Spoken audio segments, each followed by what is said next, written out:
某程度上我真係成日都覺得城市同人係一樣，係有個命運。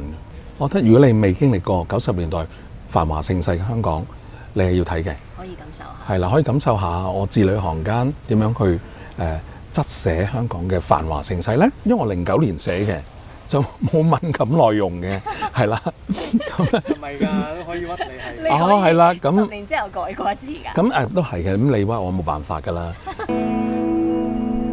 我個名叫 Kenneth 啦，咁我就叫卡利夫啦。咁就因為比較容易讀嘅啫，呢個名就冇乜特別，唔係因為卡夫卡嘅。我就做咗化妝好多年咯，喺香港就做幫啲 artist 化妝啦，幫啲名模化妝啦，做 fashion show 啦，做wedding 啦，跟住拍廣告啦，呢類時尚嘅化妝啦。咁我仲有教化妝啦，係咯，呢個就係我未離開香港之前嘅行業啦。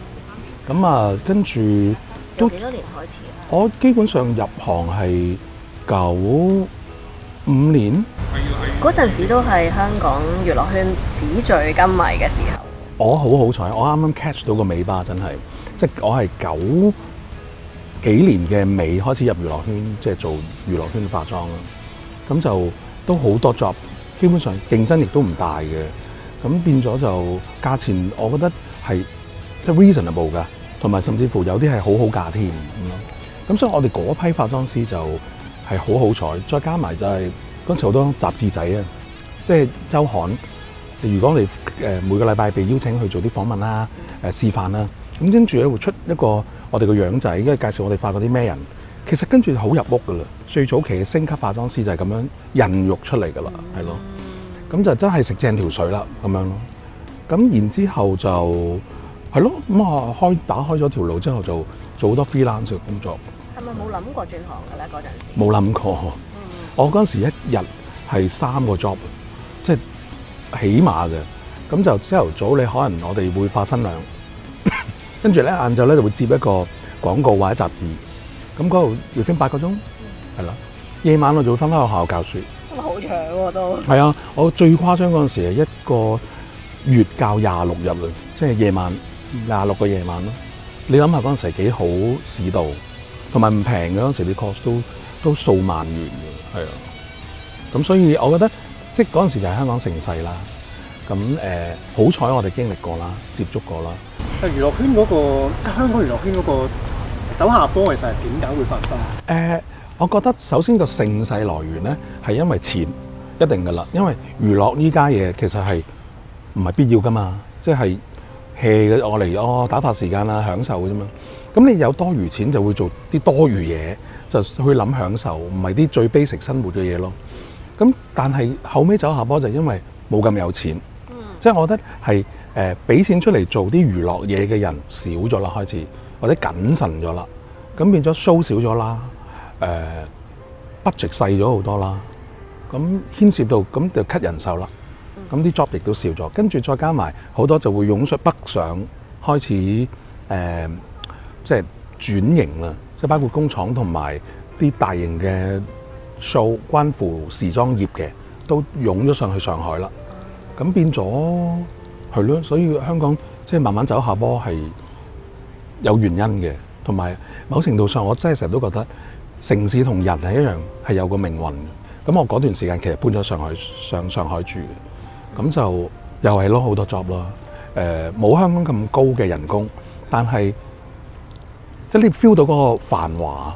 咁我最記得我嗰陣時巴閉啲啦，個 job 咧就係 Louis Vuitton 喺大陸開第一間 shop，就喺上海個南京西路嗰個 party 係好巨型嘅，咁我就接咗嚟做嘅。咁就化咗好多 international 嘅 celebrity， 所以都好精彩嘅，即係接觸嘅嘢又唔一樣咯，係咯，即係咁。但係香港我哋個經驗係好好嘅，因為人哋一定會覺得你香港人即係當時啦，你香港人哇 OK，expect 你 experience 啦，你有個 sense 啦咁咯。咁嗰陣時係我哋嘅優勢咯。咁只不過過咗5年啫，已經唔睬你哋啦，即係人哋啲海歸派翻咗嚟啦。但係娛樂圈有冇啲咩潛規則嘅咧？即係除非你已經係梁朝偉、張曼玉已經拍過啲咩戲，人哋都識你咁樣，已經係個 CV 係咪？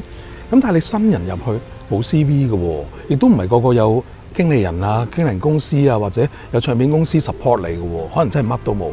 咁除非我覺得啊，我眼見咧好有才華嘅，佢始終有一日會彈出嚟。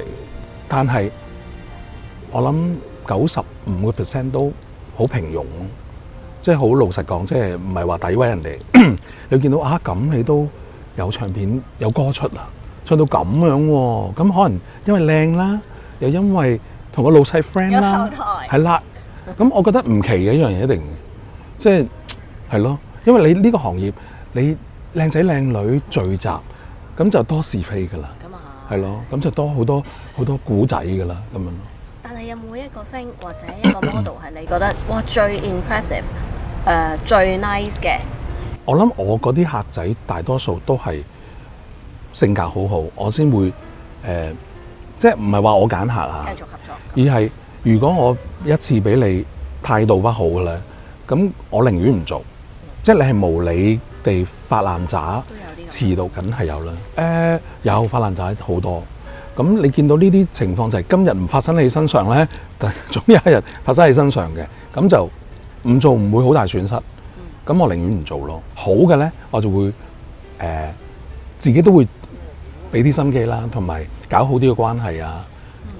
好 basic 嘅啫，你接咗個 job 準時到啦，化得好啦，然之後有交代啦，走啦，或者你甚至嚟唔到嘅原因係乜嘢啦，即係人哋都 feel 到噶嘛，係咯。咁我覺得長遠你做得幾耐咧，係完全同你個專業係有關嘅，係咯。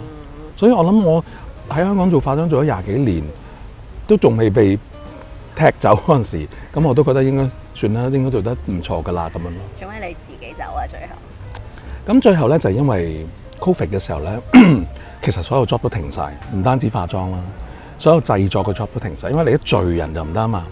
我都會諗，咦咁樣落去，唔知有幾多次 Covid 噶嘛？咁咧其實會唔會多少少專業會好啲咧？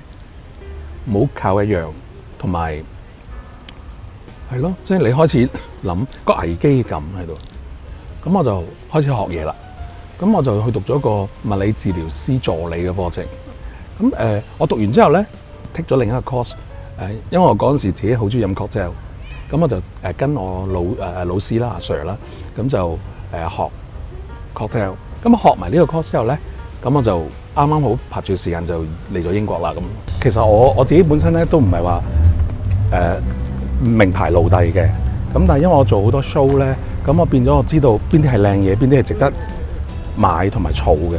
咁我自己鞋就比較多 Ferragamo， 因為真係好舒服、好靚、好襟着。我帶咗好多 Ferragamo 嘅鞋去到 Manchester， 而家都仲有着，但係我嗰時一對都上唔到，太爛啦啲路。即係我可能我住嗰區咧，啲公園啲泥路咯。咁但係反而嚟到倫敦就有機會，即係 show off。但係呢個 culture 喺英國普遍咧就唔係咁明顯，除咗係啲有錢中東人，佢哋就係小朋友都孭住個 Chanel 嘅。Mayfair 同埋 Marylebone 我住呢一區有啲咩特別咧？我諗最主要我揀咧就係唔係我話我有錢，係最主要係方便同埋安全。比較中意就係優雅啊！其實呢一種氛圍咧喺我哋以前香港都有㗎，咁都有一兩棟啲舊樓係咁樣嘅。咁嗰啲 coffee shop 望住嗰棟舊樓都好似㗎，我覺得。咁跟住大館係咪都係呢啲氛圍咯？所以我有少少中意呢度就係想揾翻呢種感覺咯，係咯。咁嚟到英國係咪一開頭都諗住做翻化妝先嘅？我有諗過做化妝嘅，因為始終做咗咁耐啦，自己好有信心啦。咁但係我發現個 market 並唔係即係我 expect 嗰樣嘢啦。咁首先就係人哋 management 嘅咧，未必會俾你做啦。因為你本身唔係 native English，咁好多 management 嘢佢哋係有優勢嘅。咁再加埋咧，我又唔想做翻 counter。係啦，咁變咗我就 struggle 咗好短時間之後咧，就決定橫掂都轉啦，不如轉做酒吧啦，因為我有學識。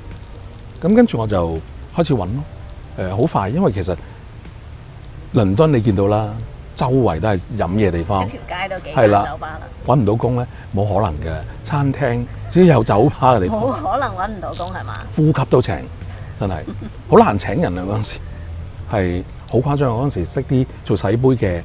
應該係佢哋新移民喺呢度嘅，即係英文都唔識講嘅。但係咧就成日嚟開工 part time 嘅咋，咁就個 minimum wages 去到18磅嘅。18磅洗杯。Yes，and then 佢做4-5個鐘，咁啊呢度去下，嗰度去下，唔係去死一間嘅。咁你又見到佢日日開工嘅喎，都幾好咯。咁就同埋你唔係真係用手洗嘅嘛，而家係機洗嘅嘛，你只不過拎翻出嚟抹翻乾佢，擺翻好佢。一開頭咧，我都好好彩，我就喺 Shard 嗰度最頂樓嗰度揾到份工。其實一路做一路學，亦都有 training 嘅。咁有啲所謂 signature 嘅 drink 咧，如果你中意飲 cocktail 嘅話，其實佢定咗噶啦，一定係咁溝噶啦。咁你咪 copy 佢啫嘛，即係佢會教你嗱幾多呢個 gin， 幾多呢個 Cranberry juice， 去到最後嗰間喺Mayfair 嘅文華酒店做咧，其實我學到好多嘢嘅，因為啲意大利人好勁嘅啲溝酒知識。咁嗰啲 cocktail 就再嚴謹好多啦，因為佢賣得貴，所以嗰啲 taste 係佢要求好準嘅，即係一滴都不能多嘅量杯嘅時候。咁所以嗰啲 training 你學到就係做一杯咁貴嘅 cocktail 出嚟，其實有原因嘅。但係我做咗2年到啦，就發覺酒吧業咧就唔係啱我自己，因為我唔細㗎啦嘛，即係啲小朋友做嘅工作，20至23歲，雖然我哋好後生，係咪？咁但係就其實身體就好誠實㗎嘛，咁你一定唔夠啲後生仔女捱得㗎啦。咁我覺得太長時間太夜放工，咁我最令我決定唔再做酒吧咧，就因為我有一次放工就俾人搶電話，係啦，因為呢度夜晚就冇地鐵，亦都冇得返啲 night bus， 咁就喺茫茫嘅呢個深夜入邊，咁突然間有班踩單車人嚟咁啊搶咗我電話，咁已經係第2次咯，所以我就覺得唔得啦，一定要唔可以再呢啲唔啱我生活啦。咁我自己好彩有 therapist 嘅牌，咁我就好快就上網揾到啲 therapist 嘅工作，咁就開始喺啲 spa 度做啦，喺啲 clinic 度做啦，咁慢慢我儲到自己客咯。咁所以就而家都係 freelance 啦，係咯，叫 freelance。算唔算好滿意啦？你喺英國嘅移民生活？我幾中意嘅，即係我諗我經歷過喺曼城住啦，因為曼城 suburban 啦，又唔係市中心。咁再加埋我都有即係road trip 過英國啦。我覺得倫敦啱我嘅，因為我不嬲喺香港都做時尚嘢啦，中環、銅鑼灣、灣仔、金鐘呢啲地方，所以我會比較快融入。英國郊區唔係唔好，但係嗰種靜咧係對我嚟講好死亡，尤其是冬天，係啦，同埋啱啱到嗰時冇乜朋友，咁你就覺得又凍又黑，跟住又未有嘢做，咁我終於明白啲人點解會有 depression， 即係你喺度，即係喺度揼轉啊，諗嘢開始。Mayfair 咧嗱，呢一間係我最中意嚟嘅 coffee shop 啦。咁呢度係我成日會嚟嘅街啦。點解咧？就因為我其實都成日嚟到做我啲 client 啲 massage 嘅。咁所以我覺得呢度佢唔係淨係話好高貴啊，好靚好華麗。其實佢俾我有少少翻去以前香港中環嘅感覺咯。呢個係我諗我語錄啊，第時寫翻就係你幾窮都好咧，你唔可以冇咗個 luxury sense 嘅。係啊，即係你去摸下聞下咧都要啦，因為如果唔係你就永遠都係喺啲核突嘢嗰度噶啦咁樣咯。你未必需要擁有，但係你起碼知道個 trend 係點咁樣咯。最尾都要問下你啊，點解你會出書咧 ？OK， 仲要係中文書咧？係啦。其實呢本小説咧就係我係2009年落筆嘅，咁就前後用咗2年到完成。浮世初繪餘香，咁跟住就冇理佢噶，其實都冇諗住會點樣嘅，真係咁啱。我2005年就得閒啲啦，喺倫敦，咁我就抄翻個電腦，就睇到自己舊作品啦。咁啊，真係覺得寫得幾好喎，有啲。咁我就開始畫個封面，入邊有啲插畫，咁就係我自己畫嘅。咁就每一句咧都有句説話，令到我想畫呢一幅畫嘅。咁所以睇嘅人咧，一路睇到嗰個古仔嗰個片段咧，就突然間會有張畫同埋嗰個古仔，就知道我個 concept 係點樣咯。我覺得我係sell 緊係香港情懷咯，一種最盛世嘅情懷係我嘅回憶啦，係好多香港人美好回憶咯。我啱啱喺嗰度個 Mayfair 嘅圖書館就做咗個 launch party 啦。好感恩，好多嘢係覺得淨係個天幫我安排。咁啊，例如呢個 location 咁貴喎 Mayfair，我心諗化夢都好啦。咁啊行入去之後咧，就見到個禮堂好靚，然之後問上面可唔可以租㗎？咁佢就話，因為我係本書嘅作家啦，咁佢就好好，跟住佢就幫我安排晒所有嘢咯。咁所以我都好中意呢個地方，因為好有回憶。搞嗰日咧就係英國，我諗有時倫敦有史嚟最熱嘅一日啦。咁啊熱到我都有少少諗，哇會唔會要 cancel 或者改期？最後咧80個 guest invitation 嚟咗70幾個人咯，哇好開心啊真係！多謝你啊，周星馳同簽名。我覺得如果你未經歷過90年代繁華盛世嘅香港，你係要睇嘅。可以感受下。係啦，可以感受下我字裏行間一個女歌手嘅 up and down 點樣去側寫香港嘅繁華盛世咧。咁如果你經歷過嘅，我亦都建議你睇，因為你會喺個書入邊揾到好多細細碎碎嘅喜悅。其實我 plan 緊翻去做一次 launch 嘅，因為啱啱夾到時間，咁就我都好期待，因為即係呢個係我出生成長嘅城市啦。咁同埋我個古仔入邊咧有一幕咧係講女歌手佢準備移民啦，咁佢就覺得好感謝呢個孕育佢嘅城市啊。其實我哋每一個香港人咧都會對呢個城市有啲好抽離嘅、好抽象嘅情感嘅。你講唔到佢係咪一個人，係咪？佢係咪一個物體、一個城市？咁但係我哋好多嘢會好感激、好多謝呢個地方孕育你啦，俾個機會你啦，睇到嘅嘢啦。咁我就寫女歌手，佢特登就係好叫個司機同我兜一個圈，我要好好咁睇下香港喺我走之前咁樣咯。咁但係當然啦，佢係頂級女歌手，去睇嘅地方係最靚㗎啦，金鐘、中環、跑馬地、渣甸山咁樣啦。咁但係佢有呢個情懷咯。其實我之前有冇咁樣兜個圈咧？我有去好多地方，咁啊順便食埋啲，我有個 list 係食嘢㗎。而家我都係冇翻過去啦，聽人哋講啦，我會覺得係有分別嘅。咁但係我唔會詆毀孕育我嘅城市嘅，即係佢所以我都唔會踩佢嘅，因為呢個地方係培育我噶嘛，同埋我嘅回憶嚟噶嘛。我亦都希望即係仲住喺香港人，可能面對啲壓力啊、痛苦啊、新聞啊、好慘啲慘劇，就盡量釋懷。應該用個咩心態啊？我覺得面對你預咗就得噶啦，你預咗嗰個 worst case scenario， 咁你就嗰個心情唔會，個情緒唔會被影響得咁差咯。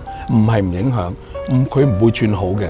咁但係我覺得起碼你唔會傻咗先，最起碼你守到自己嗰個精神健康，係啦，呢個係最起碼。咁你先至去幫到人哋啦，感染到人哋啦，咁樣。